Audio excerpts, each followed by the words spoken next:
All right, today we're working on another Jaguar lost key replacement, but this one's a blast from the past. This one's going to be a 1985 Jaguar XJ6.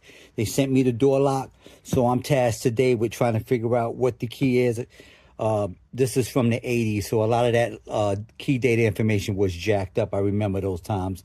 I've been doing this since 1990, so I remember a lot of the old key information. You had to figure a lot of that stuff out.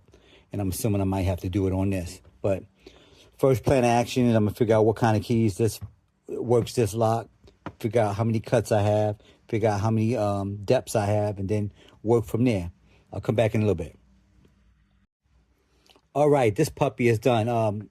I must add, this lock came from up north. This came from, I think, New York. So here we go. Let's start with this. This lock had 3 or 4 different keys that could fit in it. See how this one's loose? This is not the right one. It shouldn't be like that. It should be more solid. I ended up finding this key. This is the great key. And I had to look at my old key stash. I got a bunch of old classic car keys. So this is the one that fits it. As you see, it won't wiggle. And the way this sits up in there. Well, let me pull it out. You see that shoulder just goes in there.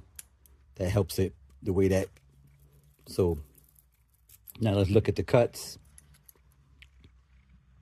Cut nice and smooth, cut on my code machine. Actually, this was cut on my manual. I'm not actually sure if the computerized machines can do this key because key data information is wrong for this lock. The key data they had, it was for another lock, and the key that they recommended for this, the data that I had, the key wouldn't even go in this lock. So I remember the early 90s when all that information was jacked up. I had to figure a lot of stuff out from scratch. But here we go. Again, here's the key. I already showed you these keys don't work right. So if you have something funky, people in your area, they can't do it, or you don't trust them, they don't have the experience, whatever the case might be, give me a call. We'll have a conversation. I'll tell you if I could do it or if I can't do it. But if you do call me and I can't do it, I'll tell you what to send me, how much it's going to cost, how long it's going to take. And that's about it. Or go to the website, www.acmlocksmithgroup.com. I appreciate y'all. Catch y'all on the next one.